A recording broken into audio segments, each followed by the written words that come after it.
Bom dia pessoal, aqui quem fala é o professor Anderson, tá? No vídeo anterior eu falei um pouquinho da disciplina e agora nós vamos de fato começar a aula referente à introdução à engenharia de software, onde nós vamos trazer os conceitos básicos, as características e objetivos dessa disciplina, tá ok? Então o objetivo inicial é fornecer os conceitos básicos da engenharia de software, verificando os seus objetivos, caracterizando-a e proporcionando ao corpo discente a base necessária para as aulas, para as próximas aulas e consequente continuação do seu curso. Recomenda-se fortemente a leitura destes capítulos dos livros que estão listados aí, tá bom? Até para um embasamento melhor, uma solidificação melhor do conhecimento sobre o que nós vamos falar. Então basicamente nós vamos percorrer aí esse caminho, vamos trazer um panorama inicial, ver a evolução do software, fazer a definição do software, falar um pouquinho da crise e como nasceu a engenharia de software. E também alguns conceitos, alguns objetivos relacionados a essa nova disciplina, Então, historicamente, a evolução da tecnologia da informação e comunicação envolve a descoberta e a inovação de dispositivos e serviços de meios de comunicação que se relacionam de alguma forma com o armazenamento, processamento e compartilhamento de informações. Então, nas décadas aí de 40, finalzinho de 40, década de 50, os computadores eletrônicos começaram a conquistar o seu espaço e a crescente demanda por mais dispositivos físicos intensificou os investimentos na produção do hardware, tá? Então nessa primeira etapa a gente vê o software com menor importância, ele ficou aí com um papel secundário, uma vez que as empresas estavam focadas na produção de dispositivos físicos para atuação direta no armazenamento e processamento de dados. Tá?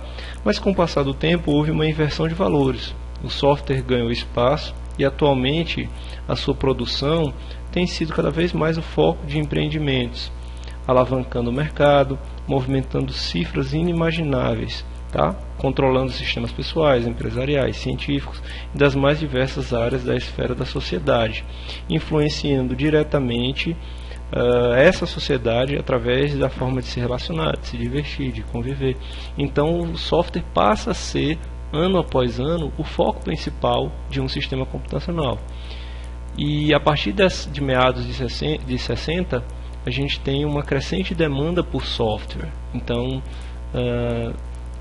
o software precisa ser desenvolvido para negócios específicos e alguns programadores se aventuraram e desenvolveram um softwarezinho específico, customizado para alguns clientes desde aquela época, tá?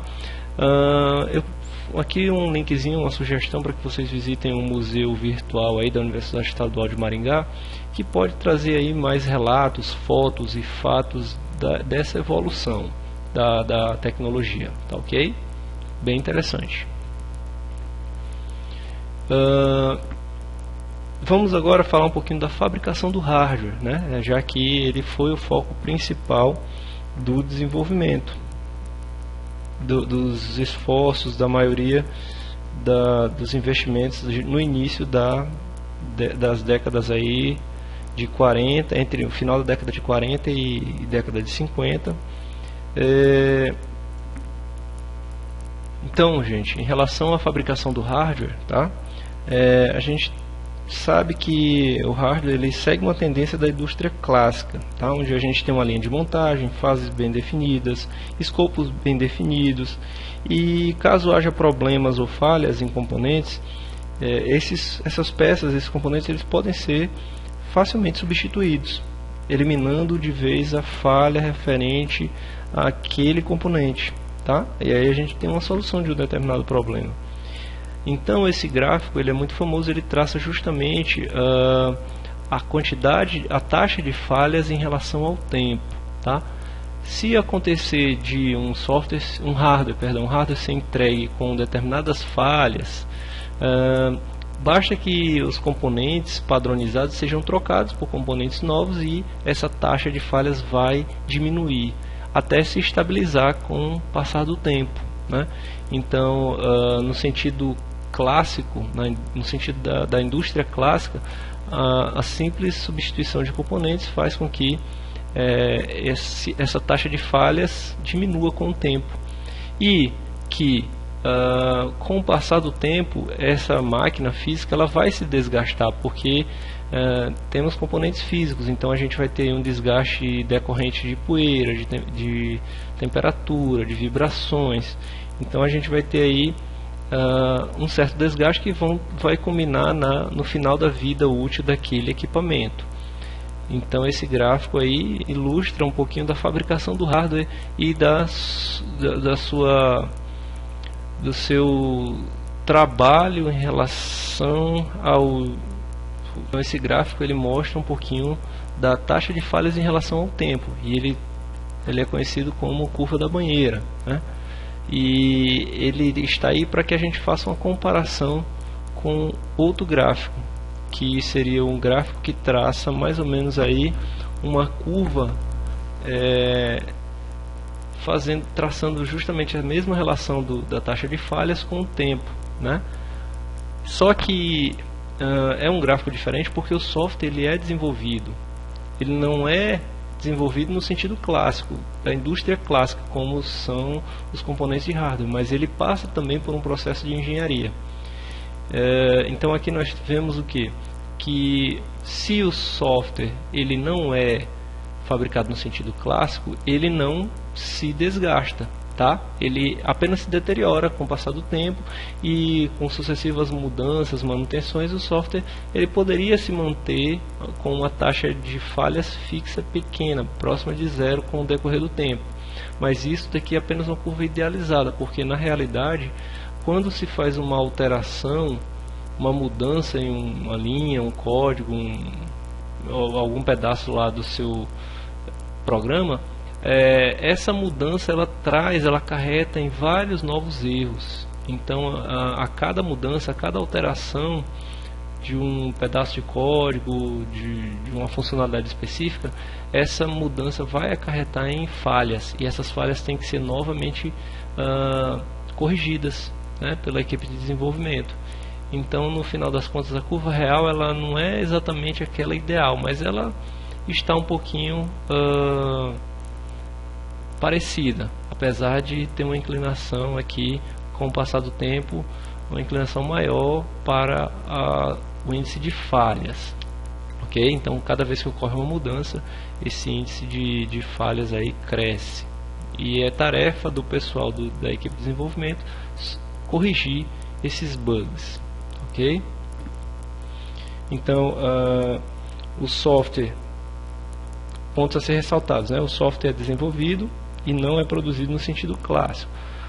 O software ele não se desgasta, mas ele se deteriora, ok? Então, em relação ao desenvolvimento de software, existem processos e metodologias que auxiliam os engenheiros durante a produção do software. Geralmente esse software é pedido, ele é feito sob encomenda para algum negócio, algum cliente específico, ok? As mudanças podem acarretar erros, falhas de software que decretam a indisponibilidade do serviço prestado ao sistema, ok? Então aqui nós temos aí uma figura que ilustra um pouquinho da evolução, né? Podemos notar que durante a evolução do software temos sistemas maiores e mais complexos. Então, inicialmente a gente tem softwares aí de orientação BAT, tá? Software que são executados, as instruções são executadas sequencialmente, a distribuição era limitada, o software era customizado, adaptado a um negócio específico. Mas com o passar dos anos, das décadas, ele começa a ter mais usuários, a ter mais necessidades, funcionalidades mais complexas, armazenamento, software que faz a captura de variáveis do ambiente real. Então já na terceira era nós temos sistemas distribuídos, uma certa inteligência embutida no hardware, temos aí o baixo custo do hardware, que vai impactar diretamente no consumo.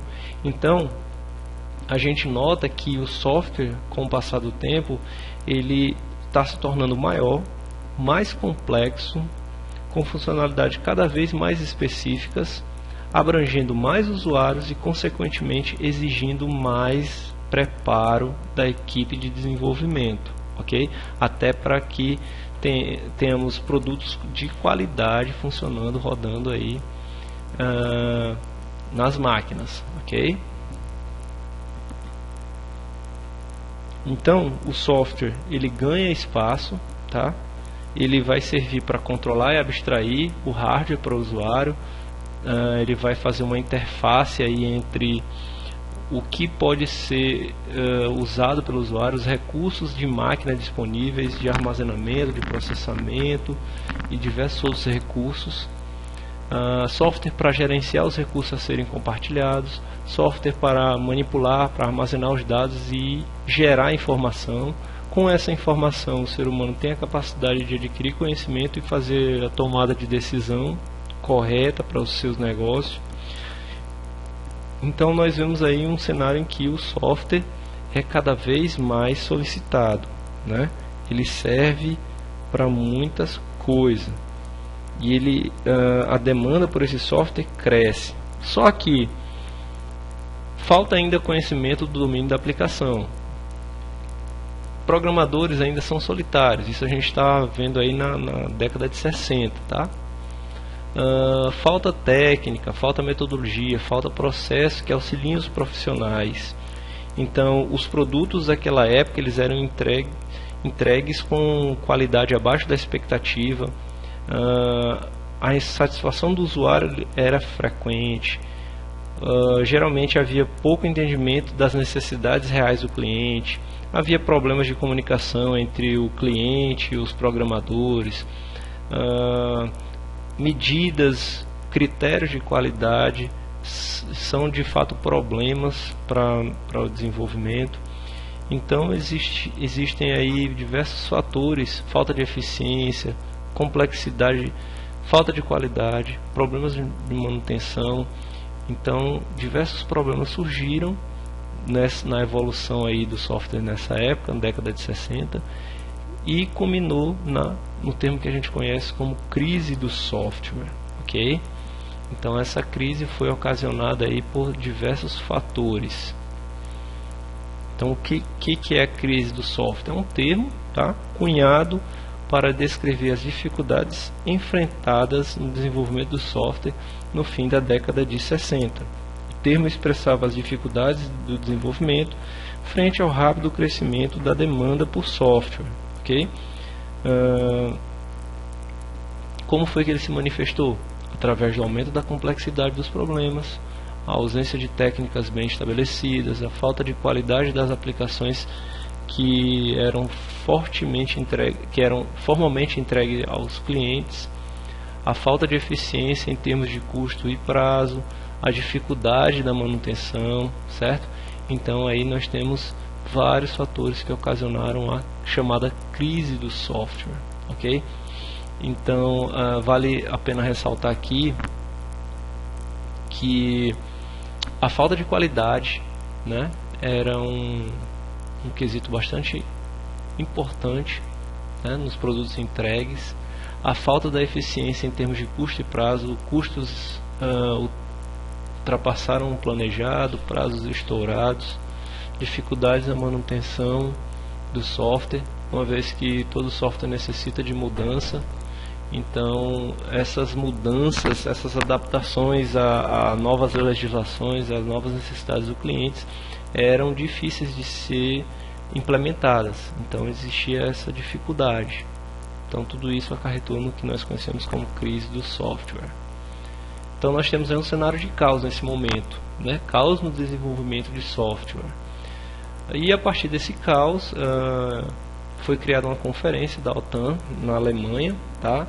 Em 1968, e aí para solucionar esses problemas nasceu aí a disciplina de engenharia de software, cujo principal objetivo era estabelecer práticas maduras para o processo de desenvolvimento de software, ok?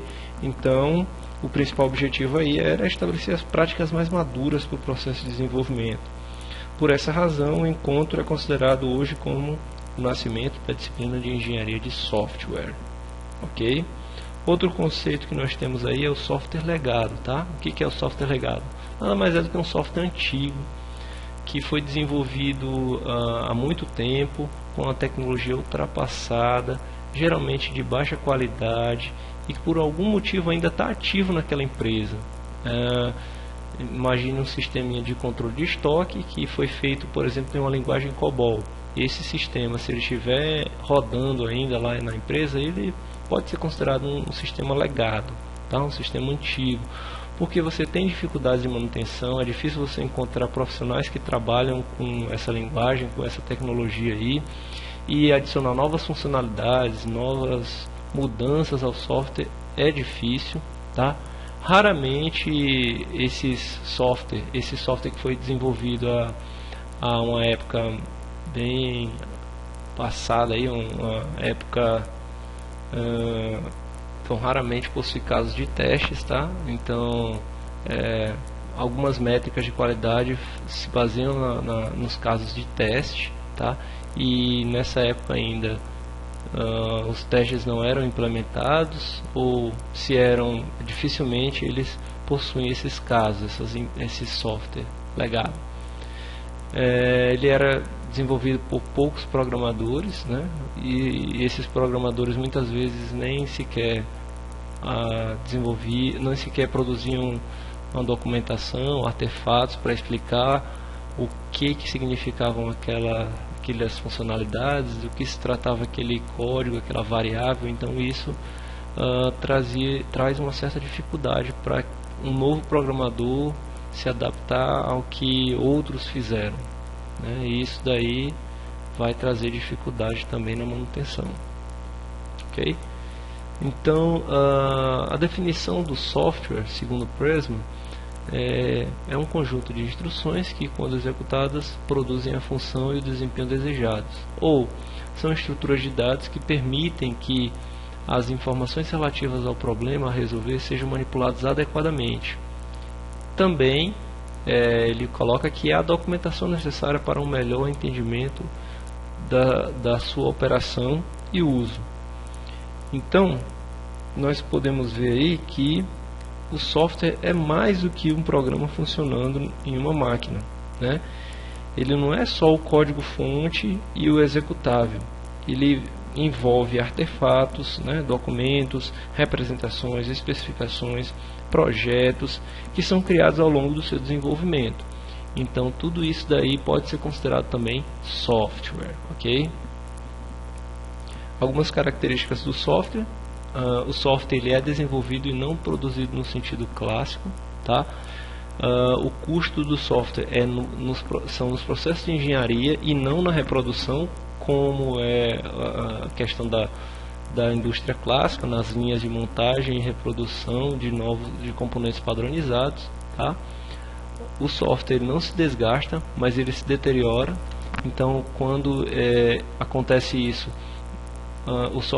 a equipe precisa adaptar o software a mudanças, fazer uma manutenção, adaptar a novas regras, a novas necessidades do cliente, a novas leis que surgiram.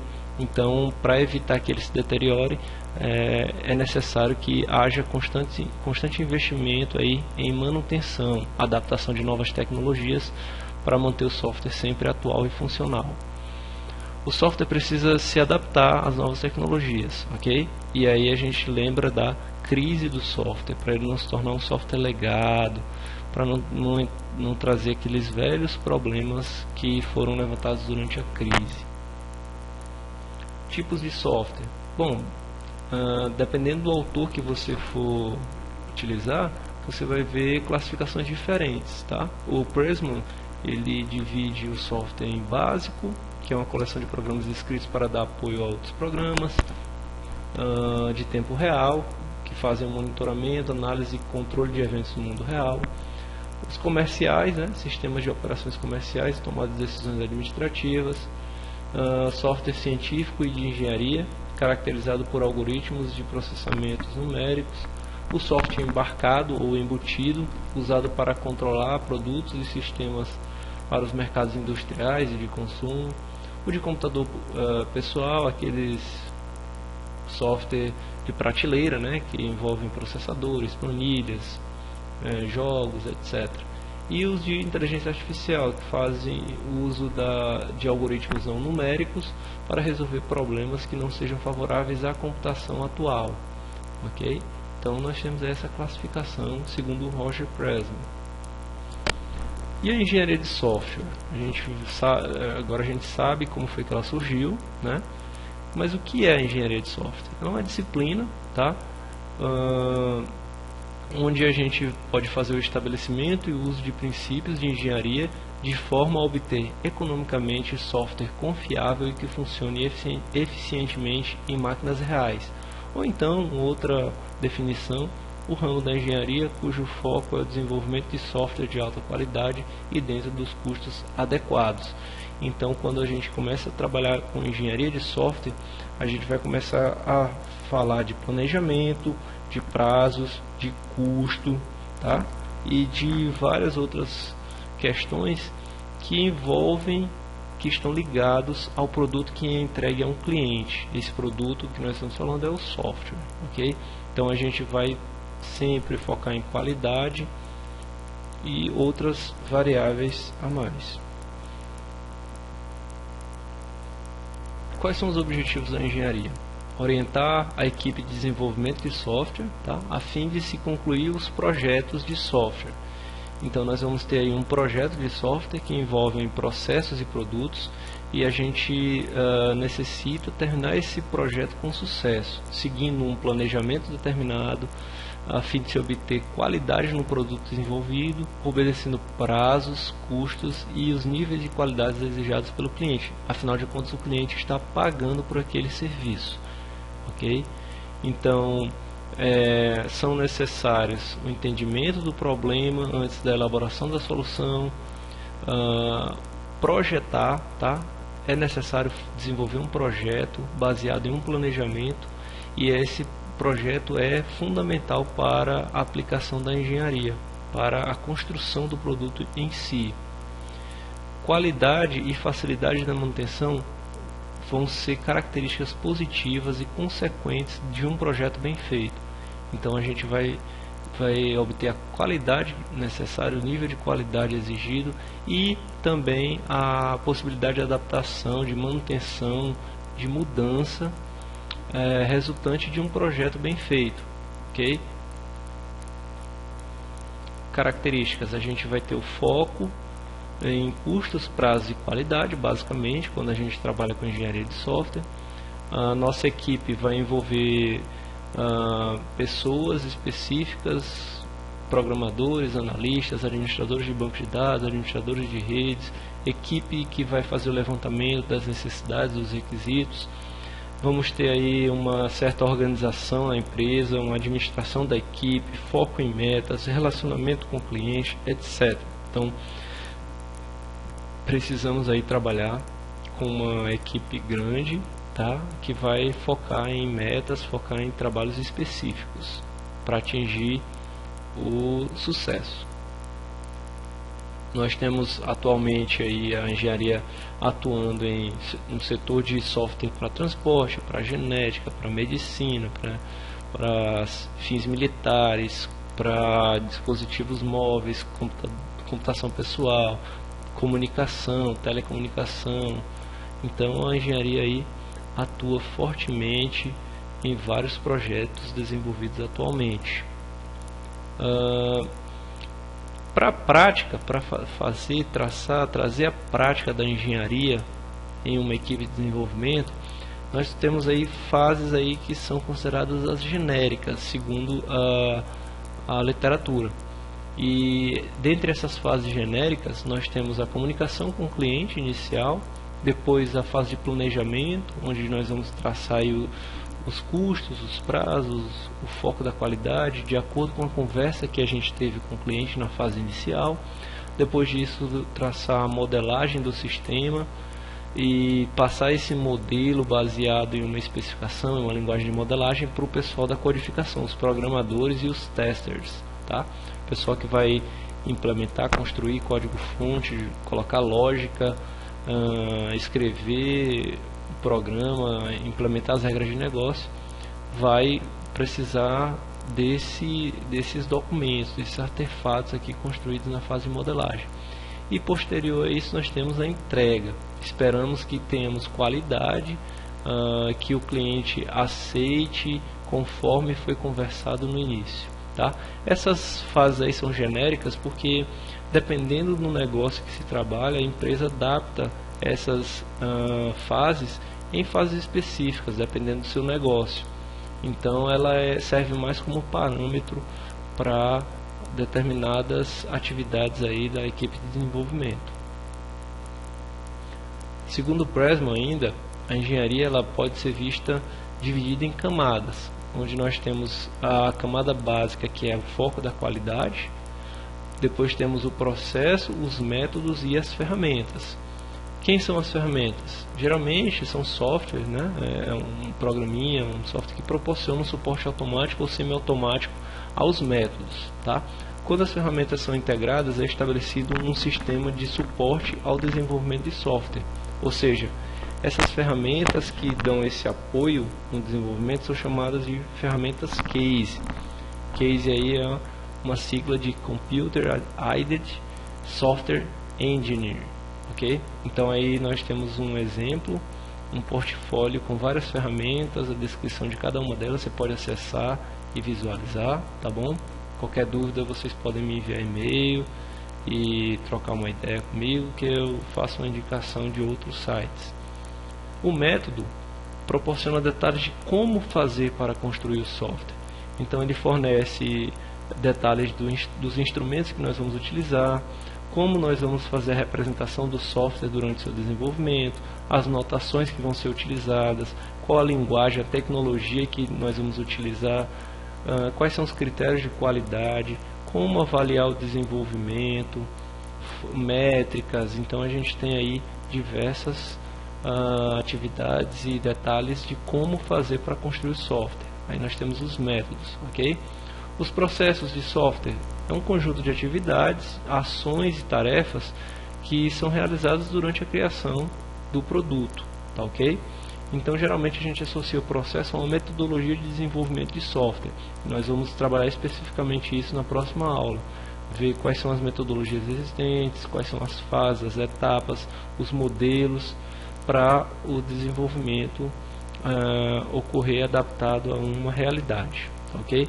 Então nós temos as atividades como um esforço para atingir um determinado objetivo, como por exemplo a comunicação com os interessados.